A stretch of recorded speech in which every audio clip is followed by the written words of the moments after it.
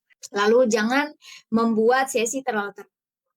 Kadang kita berpikir bahwa kita sudah arrange nih di rumah atau kita sudah persiapkan, oh hari ini harus selesai ini.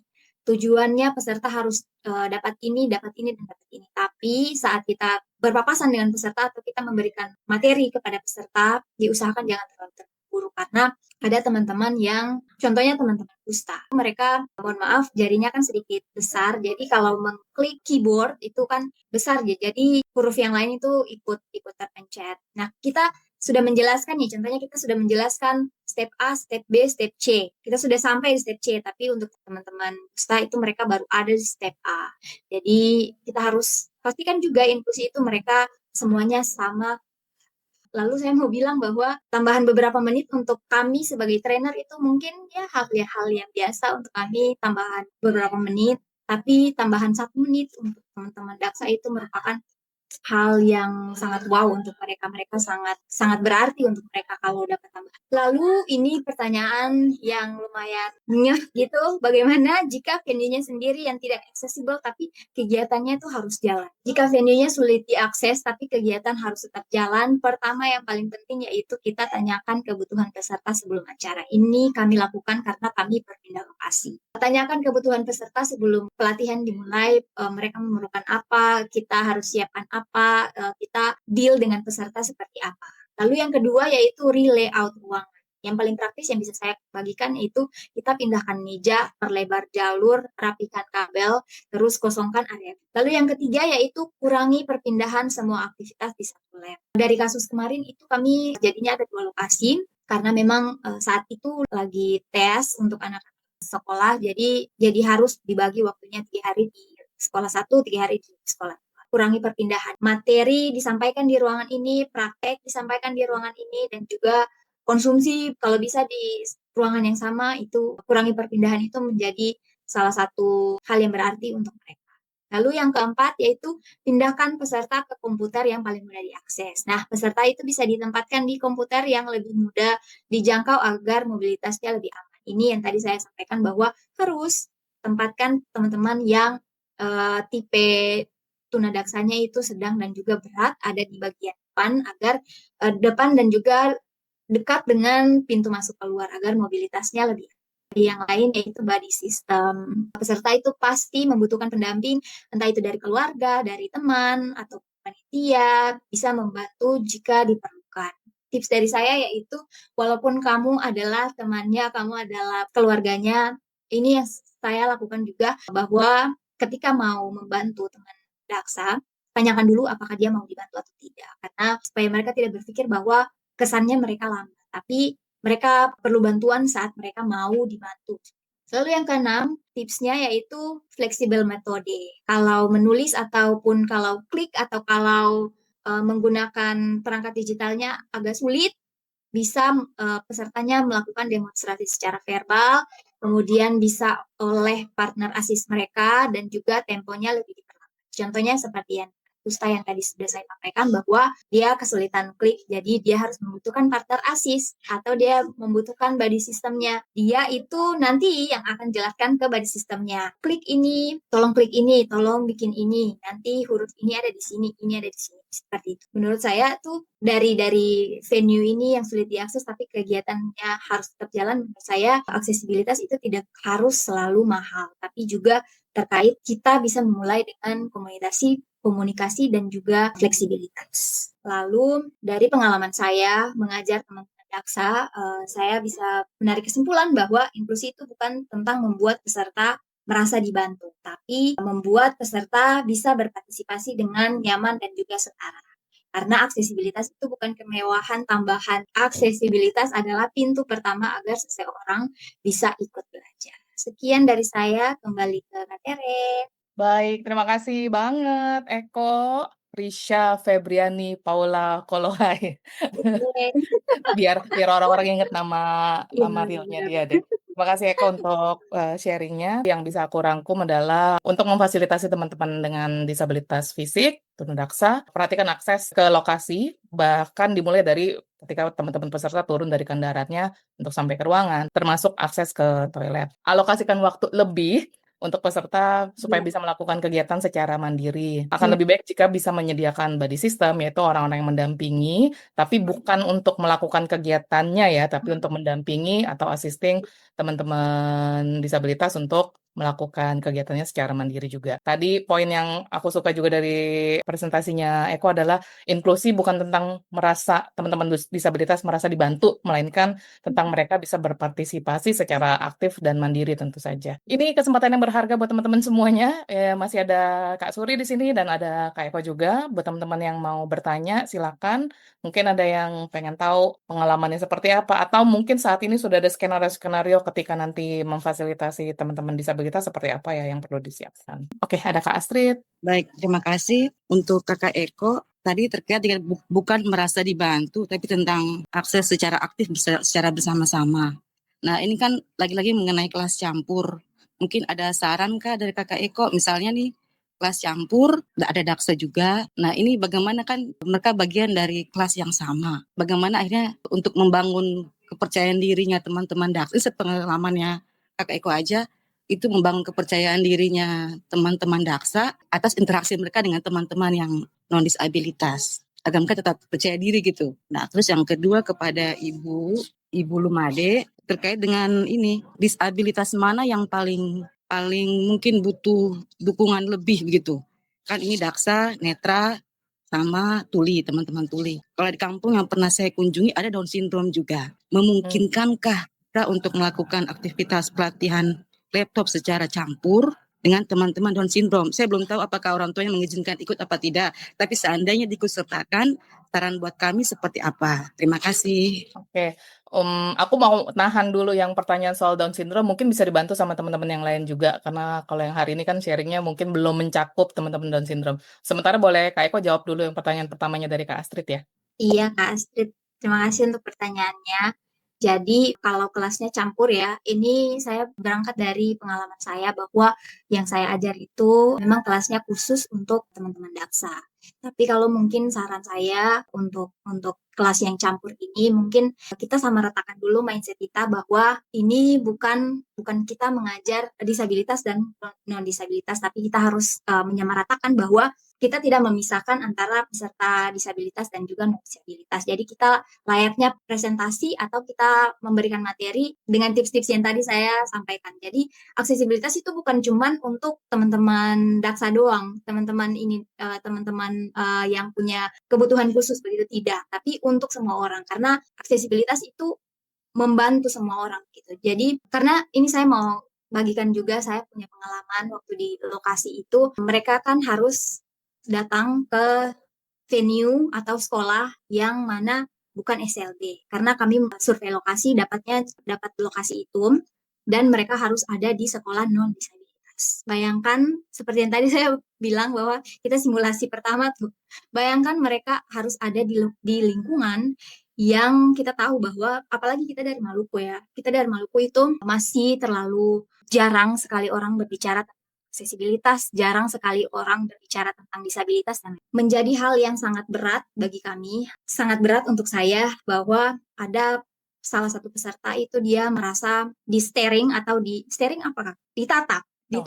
dia ditatap dari awal dia masuk sampai dari dia awal masuk gerbang sampai dia ke ruang kelas, dia ditatap lama begitu. Dia punya hati nuraninya berpikir bahwa kenapa ya saya dipandang seperti itu, kenapa saya dilihat seperti itu, kemudian dibisik-bisik, saya pasti merasa.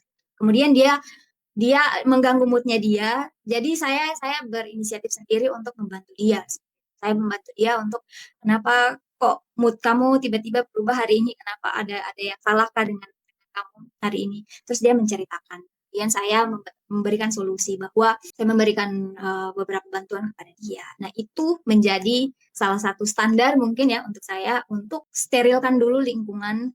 Next, kalau misalnya saya kebagian untuk menjadi CLT juga, atau ini pengalaman baru untuk teman-teman yang nantinya menjadi CLT, sterilkan dulu lingkungannya.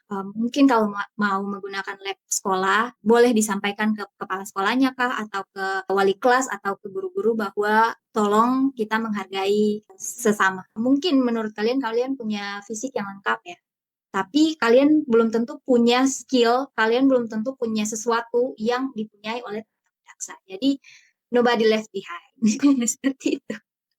Seperti itu mungkin yang bisa saya sampaikan, Kak Astrid. Terima kasih. Oke, makasih Kak Eko. Kalau yang tadi pertanyaan kedua Astrid terkait jenis disabilitas mana yang lebih complicated ya. Mungkin teman-teman yang lain nih yang kebetulan memang tidak jadi pembicara hari ini tapi bisa berbagi pengalamannya. Apalagi tadi kalau Kak Astrid menyebut ada kasusnya adalah dengan Down syndrome, jenis disabilitas yang lain lagi yang bukan jenis disabilitas sensori maupun fisik.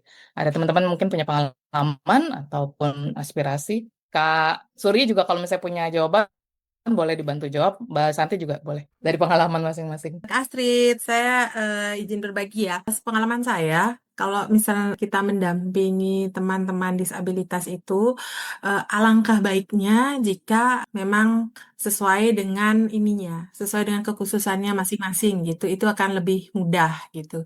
Tetapi jika tidak memungkinkan, itu kita ada 2 kelompok gitu, yang apakah dengan hambatan intelektual ataukah tidak dengan hambatan intelektual.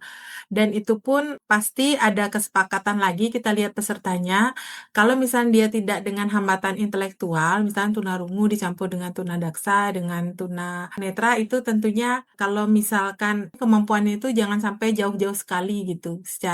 Kalau yang tuli itu masih ada sisa pendengarannya sedikit gitu, masih bisa baca oral dengan baik gitu. Jadi itu kemungkinan bisa.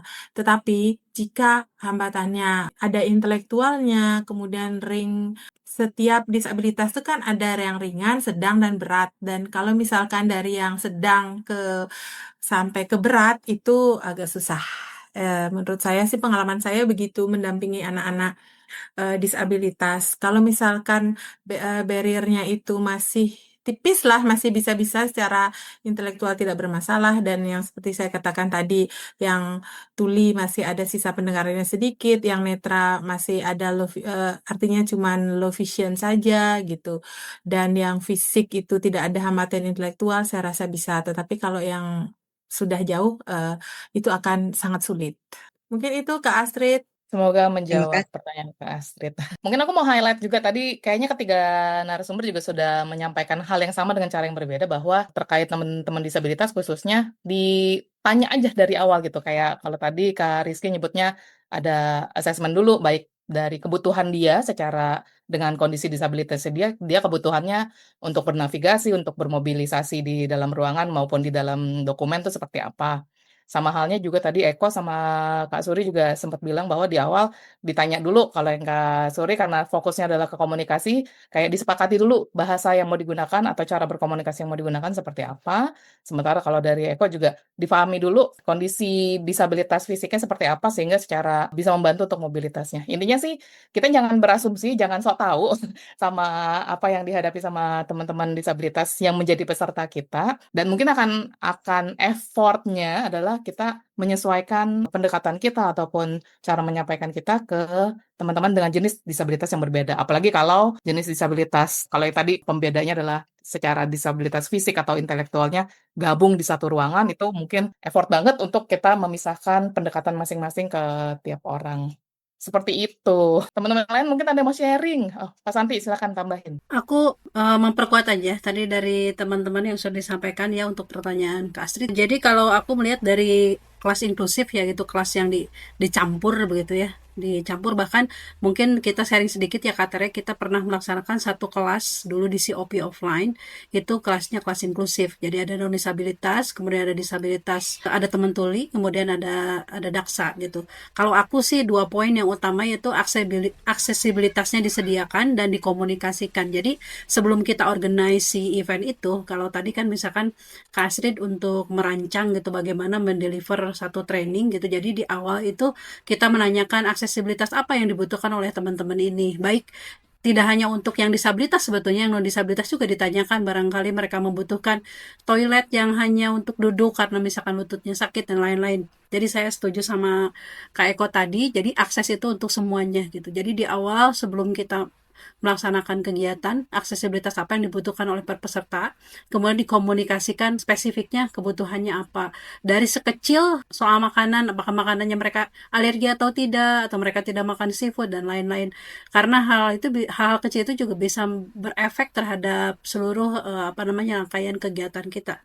Nah, kemudian kalau yang pengalaman saya di beberapa kegiatan, termasuk saya ambil salah satu case-nya di COP offline tadi, adalah kebutuhannya body system. Selain tadi kita mengaplikasikan kaidah-kaidah yang disampaikan oleh tadi Bu Suri ya, misalkan kalau ada teman tuli di situ, berarti JBI-nya memang harus menghadap mereka, harus kelihatan. Kemudian kita juga yang jadi pembicara juga harus tidak hanya presentasi biasa, tapi ada body language-nya, ada mimiknya gitu, sehingga yang teman-teman tuli merasa daksa juga mereka diajak atau mereka merasa hadir dengan mereka. Kemudian teman daksa diberikan space yang lebih luas tempat duduknya. Mungkin yang teman non disabilitas dari round table 7, mereka mungkin 4. Kemudian ruangannya lebih luas, tidak ada barriers, tidak ada kabel, tidak ada colokan. Nah, itu adalah hal-hal yang memang perlu kita list dari aksesibilitas apa yang dibutuhkan dari peserta yang akan hadir pada event kita tersebut.